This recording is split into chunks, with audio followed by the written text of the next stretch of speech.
All right, the wrist. Working our way up, upper extremity.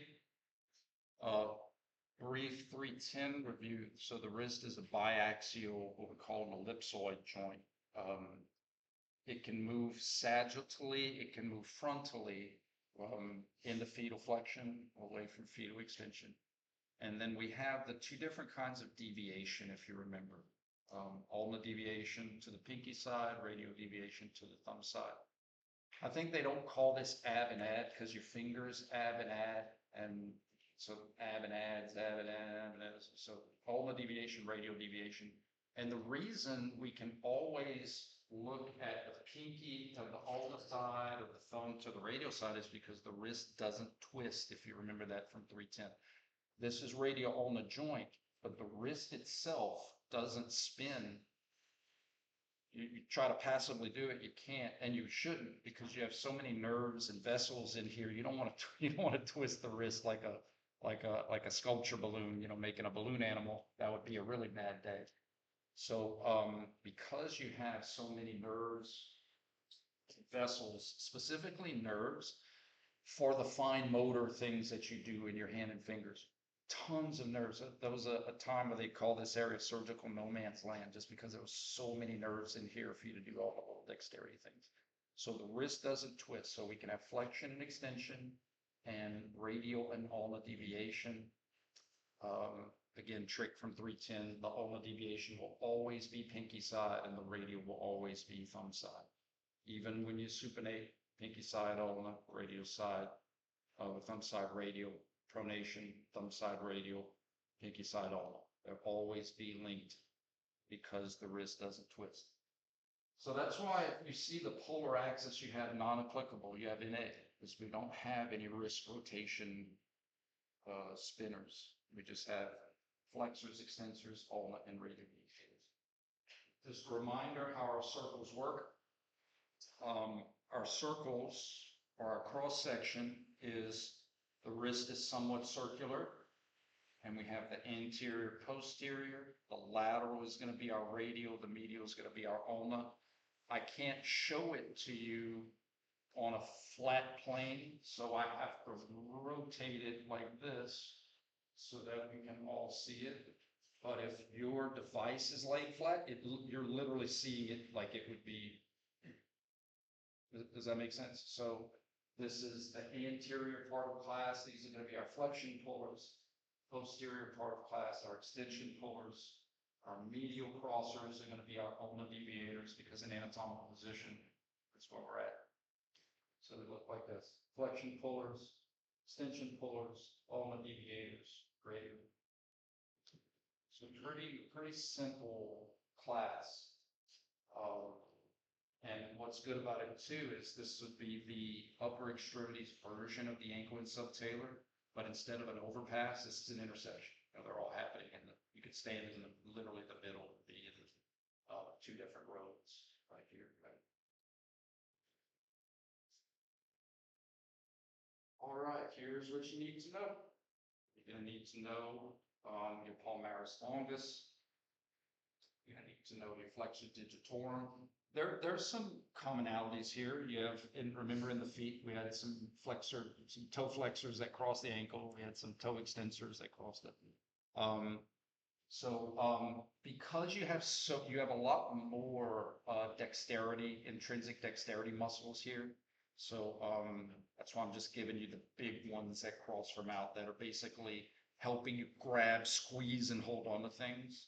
And then you got one that helps you let go of things. So it should make sense. It takes a lot more force to hold on to a heavy bucket than it does to let go of something. So you have a lot more flexion, finger flexion pullers to help you grip and hold on to things. I love these muscles because they're so descriptive. Again, we'll look at it and I have the PowerPoints, but look how descriptive. Flexor carpi radialis. This is a flexion puller that is pulling on some carpal bones and it's on the radial side, so it's going to be a radial deviator. Like it literally gives you the pull. Flexor carpi ulnaris, a flexor that's going to be an ulnar deviator. Extensor carpi ulnaris, an extensor that's going to be an ulnar deviator. It's just like whatever little council they came up with to name these, like, yay, based off a direction of pull, love it. That's how they all did. This morning at 3:10, I was trying to plant the seed for what's coming. I was like, I wish all muscles would have like, adductor magnus or, like just give me the pull in the name. And like, it makes it a heck of a lot easier than just randomly coming up with, quadratus femoris. And it could be anything. So I love it when the pull is in the name. This makes it a heck of a lot easier.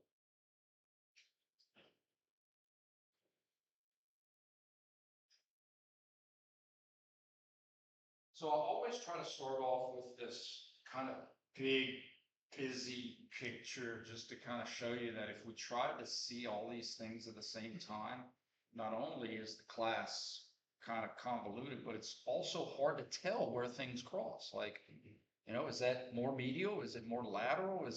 And this is a two-dimensional picture. It's hard to see from the side. Is it in the front? Is it in the back? So, again, these types of photos are great to give kind of relationships to the class, but to see specific functions of pull, some of them might be obvious, but not every function, not every pull be obvious. That's why we try to break them down into individual pictures.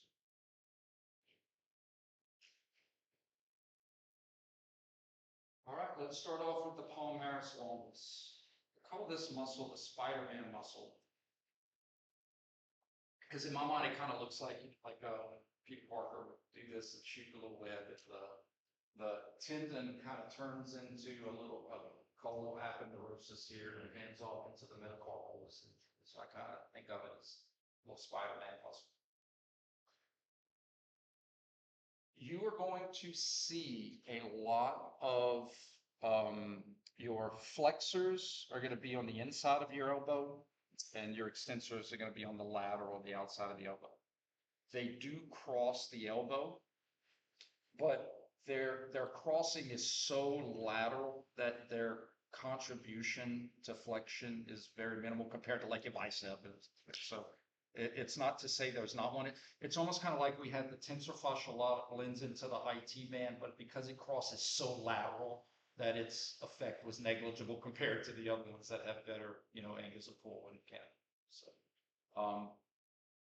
So the palmaris longus, by now, you should be able, knowing that muscles function as pull, really all we got to establish, am I looking at the front or am I looking at the back? Because we can literally see the muscle crossing. This is an anterior view of the arm. So the palmaris longus crosses in the front, pulling in a direction of flexion. Notice how in the middle that muscle's crossing, it's not more lateral or more medial. It's kind of in the middle of class, if that makes sense. So it's going to be a flexion puller. There is a percentage, you may have heard this in the clinic, that's why I put it in here. There is a percentage of the population that doesn't have the palmaris longus. You got a few muscles, plantaris is an example. The plantaris is the lower extremities version of the palmaris longus. It's absent. A certain percentage of people. Guys, all that means is that the palmaris, although it is a flexion puller, it's not like your primary, it's those flexor quadriceps and those finger flexors are really, really up in there. Okay. Here's a great example of where does it cross. So here's a muscle that starts medial, but it crosses right in the middle. So that's why it doesn't pull medial. Because it doesn't matter where it starts. And it doesn't matter where it ends. It's where does it cross? Crosses right in the middle.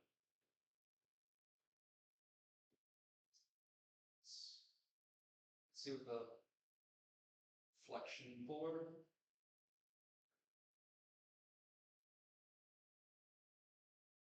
You're also going to notice that a lot of these wrist muscles, if you guys remember for the lower extremity that we just did, those muscles, the meaty part, live out in the country. What I call the country is the joint capsules inside the joint is like living in the city. You got a lot of stuff happening there. The long bone area is like living out in the country because things can grow and not get in the way of range of motion.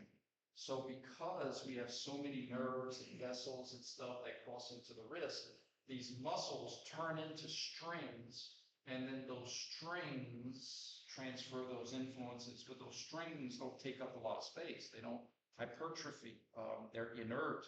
So it's a great way to live out in the country, but still have influence in the city where there's a lot of lights, electricity, nerves. So I think that's kind of cool.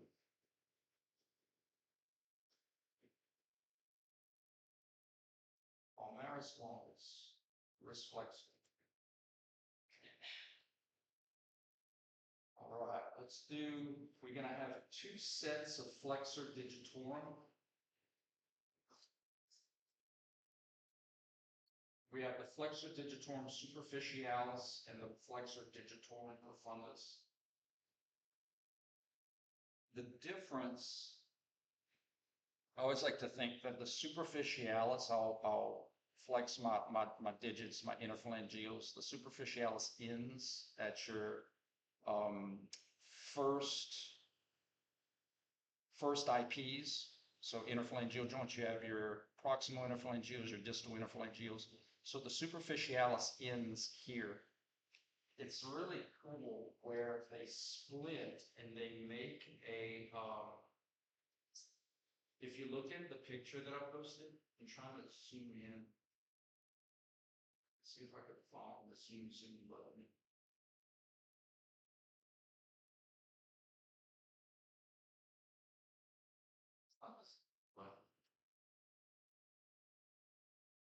You see how they kind of make like a wishbone? You see how it kind of makes like some little slits?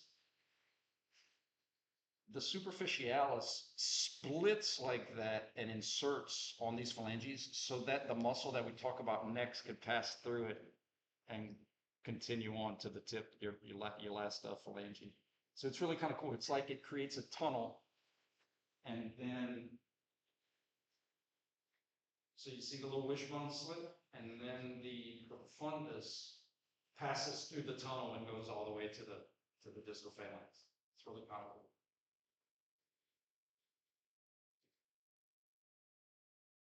These muscles that influence finger flexion, remember in 310, it was one of the tricks I gave you. Follow the fingers to wrist flexion. In other words, wherever you put your radioulnar joint, your finger flexion will show you the wrist flexion. Follow the fingers. That's why we used to say, like, you don't want to say wrist flexion is when your fingers go forward, because I could pronate and have flexion when my fingers go back. Okay? So you follow the fingers. Well, to get to the fingers, these two muscles cross the wrist in the front. So when they're pulling on the fingers, they're also going to be pulling on the wrist. Does that make sense? So in other words, if I attached a string to my fingers and I pulled that string crossing my wrist, pull the string. If I keep pulling, pull the string. Heck, if it crosses the elbow in the front, pull the string. Whatever it crosses to get there.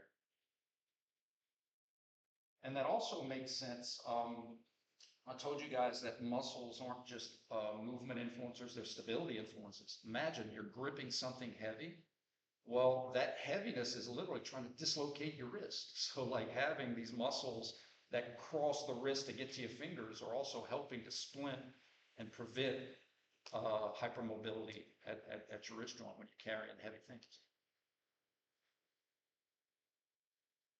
Okay. So superficialis and profundus are two big country meaty muscles that cross the wrist to get to the fingers, and they're going to be really important when gripping, holding, kinds of things.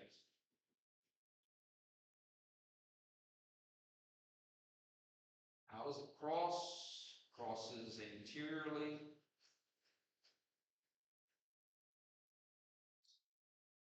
So you look at your circle, there's your palmaris longus, there's your flexor digitorum superficialis, there's your flexor digitorum profundus. Crossing the wrist anteriorly in the middle.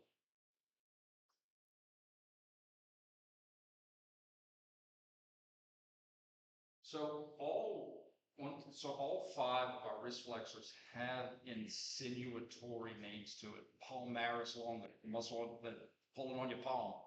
And wherever your palm is, if something's pulling on it, it's your flexion pulling. And then the finger, the flexor digits, that's a finger for follow the, so if it's flexing, if it's pulling your fingers in the direction of flexion, it's gonna pull your wrist in the direction of flexion. And then we have flexor carpi ulnaris and flexor carpi radialis. So very descriptive.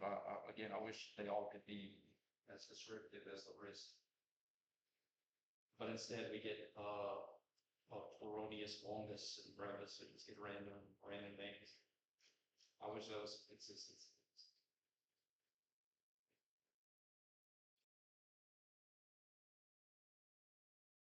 Look, here's another view. I just think this is really cool. So the tendons of the flexor digitorum superficialis in here, they create a tunnel, and the profundus slips right through those slits and goes to the distal phalanges.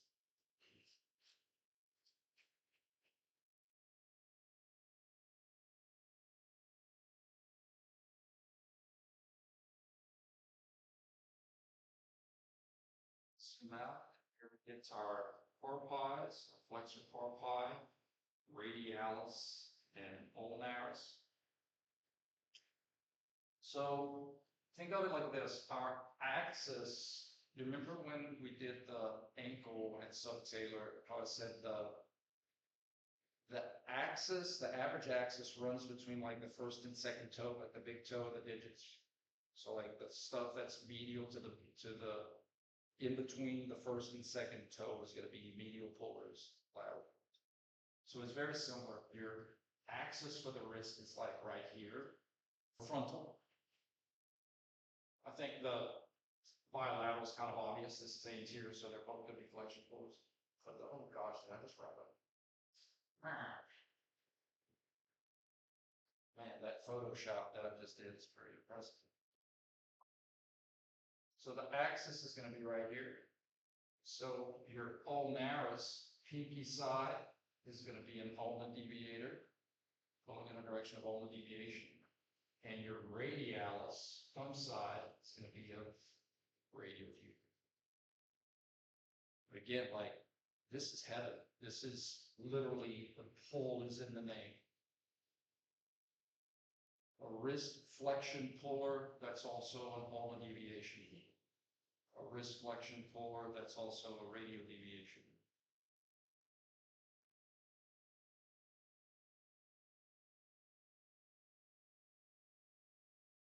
I think it's a long time ago, but I think I remember asking Dr. Bob, who was our ortho during our fellowship at the Houston clinic, and he said that it's easier for our body to compartmentalize things. Like all of our flexors kind of have a common origin, all of our extensors kind of, because when you're recruiting them, that you can kind of have like they typically, especially in the hand, they kind of work together.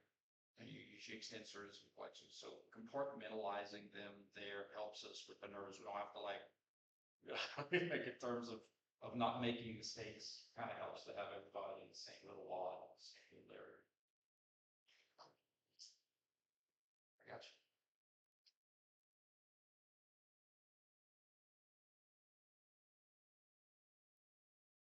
Easiest one, guys. Extensor carpi ulnaris and extensor carpi radialis. So this is a posterior view. That's important. So now we're looking at the back. And so the things that cross posterior are going to be extension pullers. There's my thumb. There's my pinky. Pinky side is going to be an ulnar deviation puller, ulnar deviator, right? So extensor carpi ulnaris. It doesn't matter that it starts lateral. It's where does it cross, right?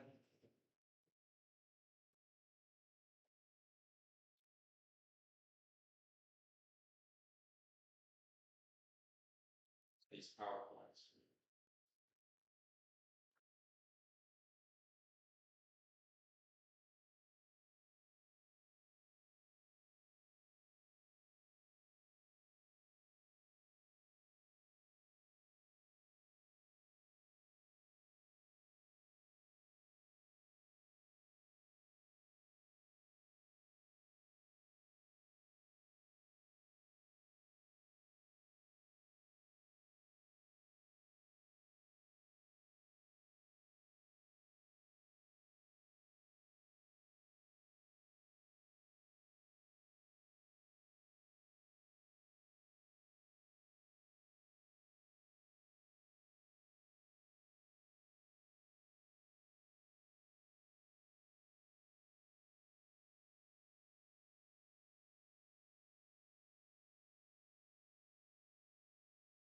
I really like this visual, because again, like, just seeing that muscle have that medial origin, our instinct is, well, it must be colon medial, but it's all about cross, because it crosses lateral, towards lateral.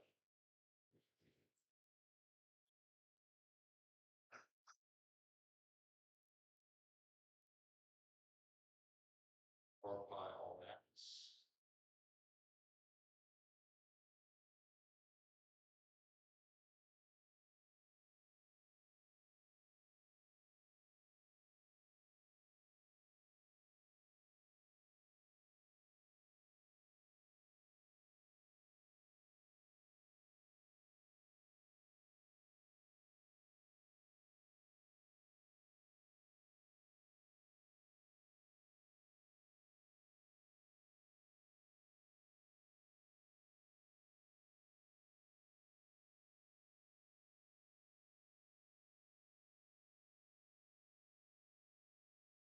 Anybody ever had tennis elbow before? Lateral elbow pain? Has anybody ever worked with someone who had lateral elbow pain?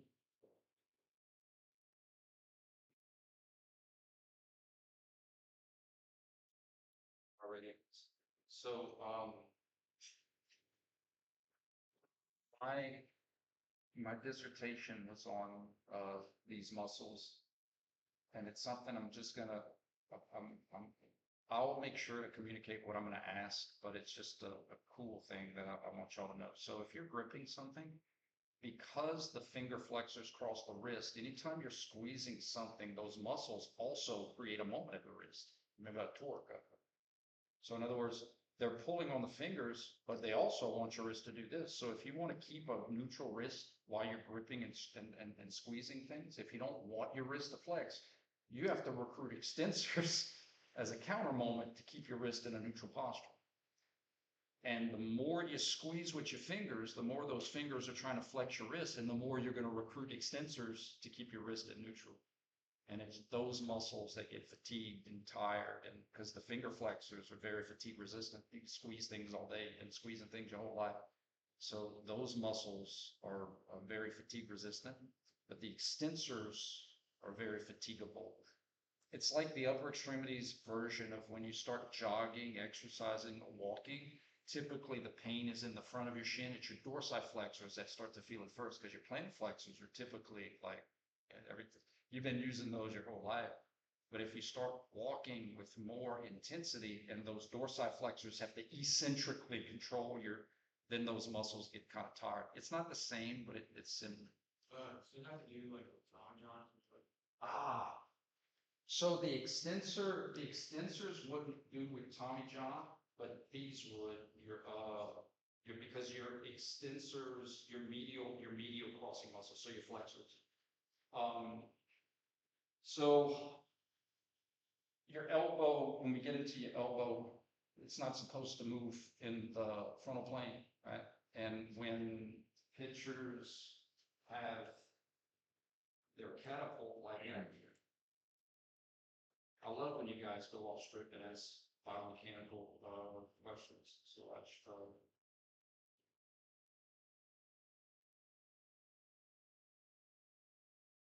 just show so when this stuff happens,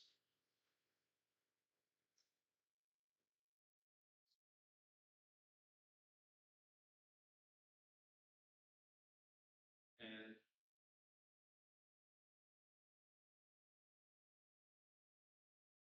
so you think about that external rotation, and that's an illusion because he's leaning forward. So like we look at it globally, and even when we're standing up, it's hard to get our catapult that he's here and he's got his arm goes back all the way there. So what happens is there's a lot of stress on the inside of the elbow. It's valgus stress. Muscles do help with stability, but what we've learned with youth injuries is when there's fatigue, when kids are fatigued, their muscles don't do those jobs as well, right? So when you're tired, your muscles are, just like you, or me, when we're tired, we go to take the cereal box and we put it in the refrigerator. We take the milk and we put it in, right? When you're tired, you make mistakes when you're tired. And so when these youth pitchers and even these pro pitchers, when their medial muscles that cross in the middle, like our flexor muscles, are trying to help prevent that valgus stress, that abduction of the elbow. And so when those muscles are tired and they can't do their job as secondary joint stabilizers, then that puts extra stress on our ulnar collateral ligaments. But a lot of times it's just fatigue. And when those muscles can't serve as extra stabilizers, as extra insurance to stabilize, and those ligaments just can't do that by themselves. And so that's what, in fact, I was at Auburn when that research started coming out, that which led to, like, instead of in Little League and youth, like innings, it was pitch counts and that kind of stuff. Because when you're tired, that's when you make mistakes. When you're tired is when you get hurt. And there's analogies there. When truck drivers are tired, they're more likely to get in an accident, right? Just when you're tired, your muscles can't do those secondary prevention kind of functions. But yeah, I think there's not, if you've learned one thing from my class, it's how important skeletal muscles are for stability, to aid stability. Y'all want to have a quick baseball conversation? Or do you have any questions about any of our, let me go over our muscles that we have a little baseball conversation. So to summarize, the elbow, I mean, the wrist should be pretty straightforward, especially after us doing all the circles we've done up to this point. Wrist flexors, palmaris longus, flexor digitorum, superficialis, and profundus. Flexor carpi ulnaris, flexor carpi radialis. So they're very descriptive, very descriptive. Your extensors, extensor carpi ulnaris radialis, and then your extensor digits. And remember, your digits, you only need, it doesn't take a lot of force to let go of something. Like gripping something heavy takes a lot of force, but letting go of it doesn't. So we don't have to have very strong finger extensors. It's not like we're going to be doing extensor push-ups, on the back of our fingertips.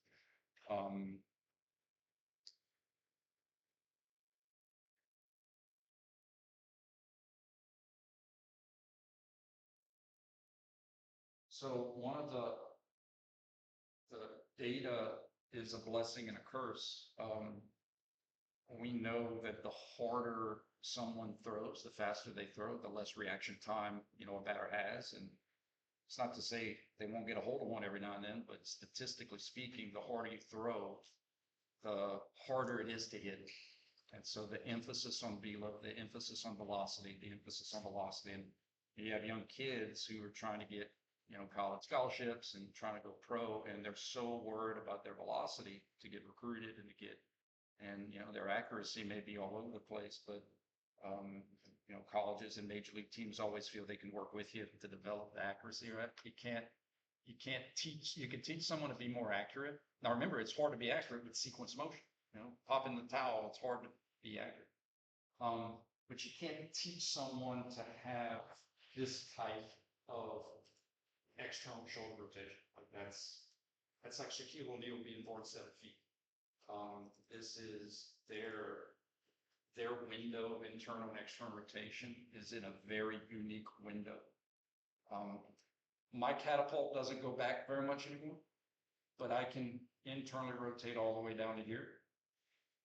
His external rotation is way out over here, but his internal rotation stops like right. Like in other words, it's not that they have more overall shoulder motion, it's their rotation is in a different window than the average person. But with the increased velocity emphasis is going to come, those muscles are just exhausted, tired. And all it takes is one time where that muscle's like, oh gosh, I was supposed to turn on and it didn't. And that ulnar collateral ligament's like, come on, dude. And it gets strained too much. Dr. George used to talk about ligaments. It was really kind of cool. He said ligaments are like a slinky, and you play with the slinky, you stretch the slinky out, you let it go, it returns to its original shape. He's like, but if you stretch the slinky too much, it gets pulled beyond its yield point. You let the slinky go, and you literally see that divot, you see that damaged part of that slinky, and you got to go in and fix it. get you a new slinky. So you have that ligament on that ulnar collateral when that elbow is getting valgus stress. And when that ligament and all those muscles that cross medially are doing their job, you know, that's okay. But every now and then, those muscles turn on a little late, but don't turn on at all. They're exhausted, they're tired, they're not pulling as much as they did at the beginning. Slinky gets pulled too far. Bless you.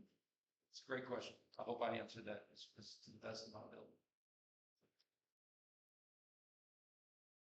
All right, how can we stretch a palmaris longus? Look at your circle or look at the function and say, okay, how does it pull and what position would we need to put our wrist in?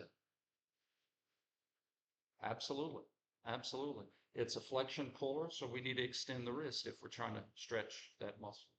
And again, like you do this and you're like, well, I don't feel that. But what if there was an injury to it, right? What if, right? You might feel it if, you know, it had a strain to it or if it was extra tight. So it's the concept of if I want to stretch a flexor, I need to extend the wrist, okay? If I want to stretch an extensor, I need to flex the wrist. And then we talked about, I did that little trick with you the other day, how if you stretch the extensors with your fingers, so when you squeeze, you're stretching those extensor strings here, and then you stretch them there, and they're so tight that they're literally pulling your fingers away from squeezing the pencil. Do you remember when we did that in class? Right? So if you were trying to stretch, let's say the extensor carpi, and you didn't want the fingers to get in the way, you may want the fingers to stay extended so that you could get a little extra wrist flexion, you know, flex a little more. But if you were trying to stretch those fingers, then you'd want those fingers to curl, and you may get up in there and push those fingers in a little bit more. You'll see that in therapy where, you know, the manually kind of curling those fingers in and trying to stretch those digits. Just to show you, I think this is kind of cool. Remember, you have more finger flexion pull than extensor pull. If you, everybody put your hands like just kind of on your desk and extend your fingers out, and then just relax your fingers and notice how they all curl in, like just relax and just see. So that's just showing you that there's more natural tension, resting tension of your finger flexors than your extensors.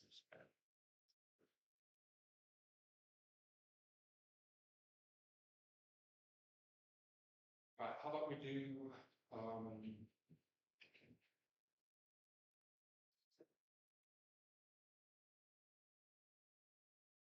practice our, okay guys, so let's say we were observing this exercise and the hammerhead, I'm going to use layman's terms, and the hammerhead comes up. So we start in this position and the hammerhead comes up. Let's see if we could identify the specific muscles and the specific contractions when he brings it up. Now, I'm not saying that's, see if I can find that one, because it looks like he's already at the end of his range of motion there. So it actually inferred that like he started here and then he brought it up there. But let's see if I could find a better one.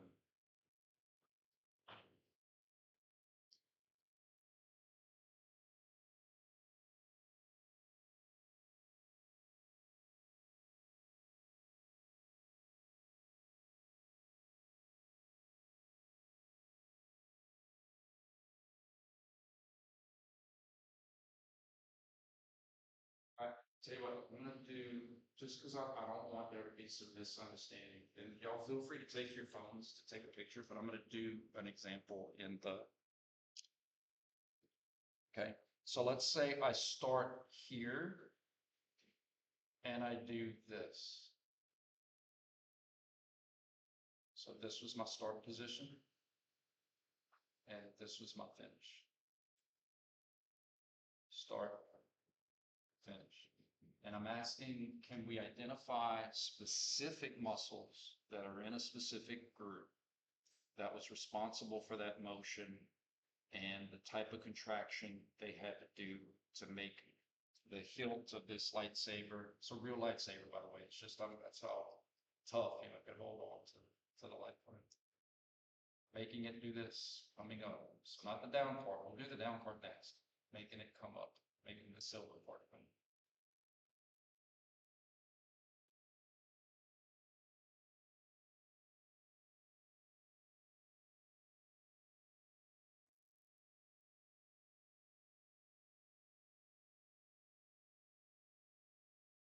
Do I need radial deviators or ulna deviators? Radial. And so your circles or your lists just help you identify who the radial deviators are. Your flexor carpi radialis, your extensor carpi radialis. Like I said, the wrist isn't, I wish all the muscles would be named with their direction of pull. Radial deviators, when they're working, are going to do radial deviation through positive work, concentric contraction. Cool. Okay. So if radial deviators are going to do radial deviation concentrically, then those same radial deviators are going to allow ulnar deviation eccentric. So going down, the ulnar deviation isn't going to be because of ulnar deviation force. It's going to be radial deviation force working eccentric.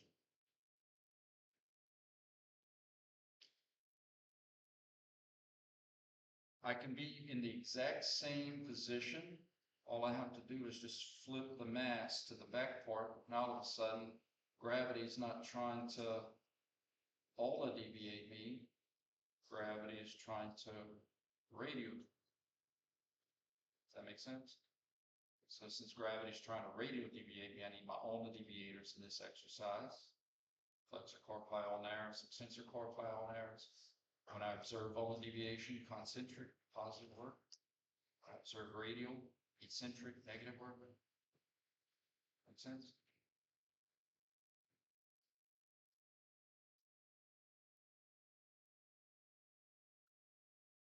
Again, the reason this is important is because, you know, one day you may have a specific injury, and look, it may not even be a pull, it may be a puncture wound, it may be, you know, a neuropathy thing. There may be a specific issue with a flexor, extensor carpi ulnaris, and when you want to do exercises to work it, you kind of have to know how to set up these things. So if I want to work all the deviators, I need to make something try to radial deviate me to recruit those muscles. It's no different than a manual muscle test. It really isn't. If I want to check my flexors, I need to push into extension. If I want to check my extensors, I need to push them into flexion. Trying to check my abductors, I need to try to adduct them. It's the same thing.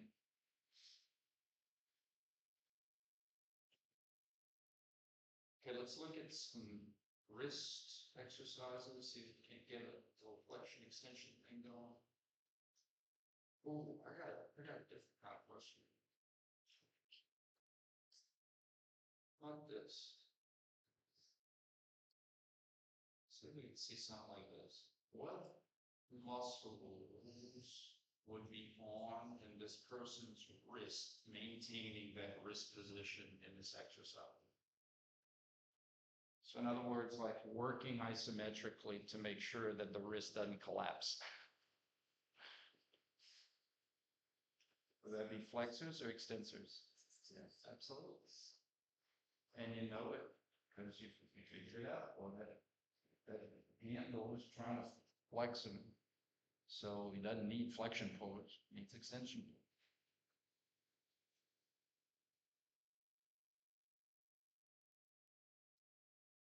Here's another fun one.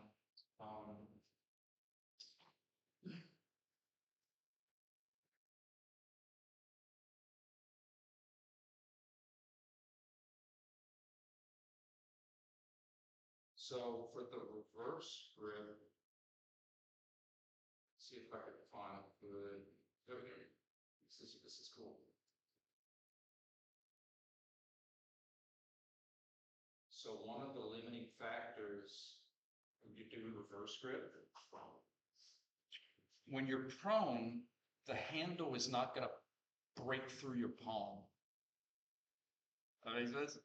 Like, so you could push down with your palm and you don't even have to grip, right? You know, you just, again, it's not going to break through your palm.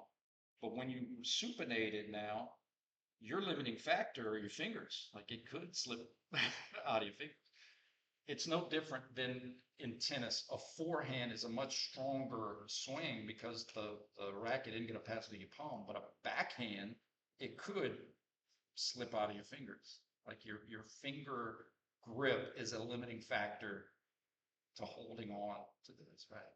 So in this exercise, like you're working extra on your finger flexors to maintain that grip, which you wouldn't have to do when you're here. And your wrist extensors, right? Because it's trying to flex you.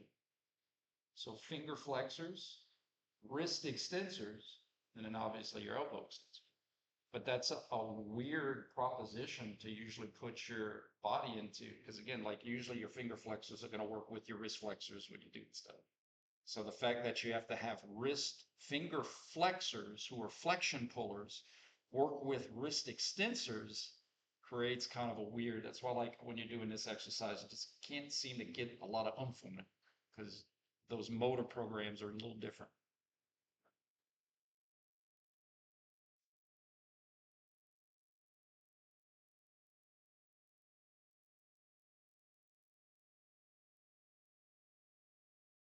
So again, what I'm not saying is that your wrist muscles aren't responsible for your elbow motion. I'm not saying that at all. I'm just saying that those wrist extensors have to be able to create a rigid link so that your wrist doesn't pop up. Be working isometrically, right?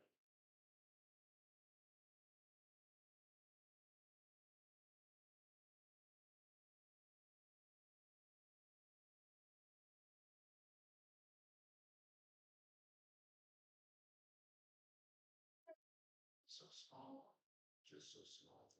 All right, how about this one? It's kind of cool. Well, we may have to use our imagination in this. So let's assume that he extends his elbow a little bit further, because like right there, it's kind of, I think the moment at the wrist is obvious. So he extends his elbow. This is his thumb side, so the cable would be trying to radial deviate him. Does that make sense? So he would need his ulna deviators on isometrically to kind of splint this part while he does the elbow stuff. So it's just to kind of show you kind of how isometrically, you know, again, those muscles are can kind of create rigidity to make sure we don't have unwanted secondary functions in certain places. Obviously, when we do the muscles at the elbow, there's going to be a lot more exercises we can kind of practice. It's kind of not a lot of stuff you can do in the wrist. Can do this.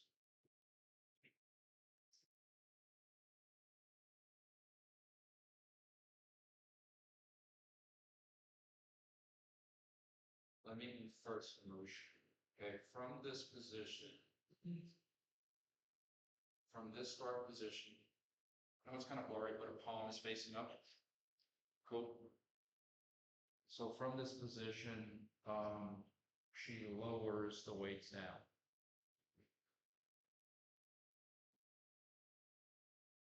So wrist flexors working eccentrically to allow the extension. Cool. Wrist flexors working concentrically to make the wrist flex. So the concentric phase would be A to B, the eccentric would be B to C, but it's the same muscles.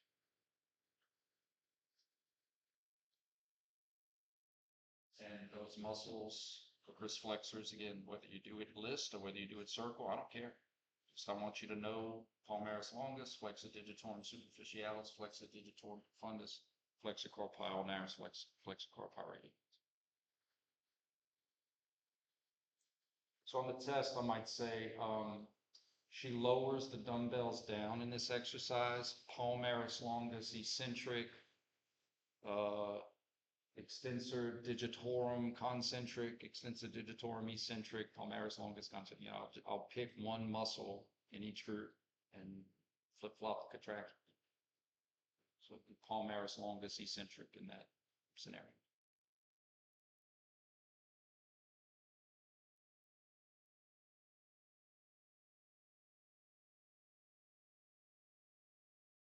Any questions?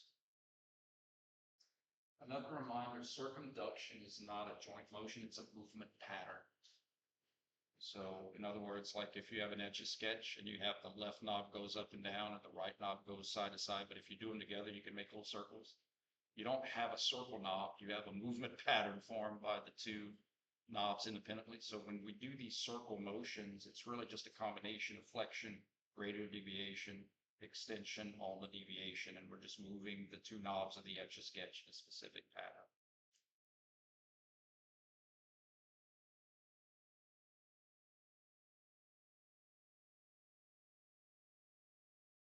All in all done? All right, guys, got a good one. We're almost done. It smelled the Christmas cookies.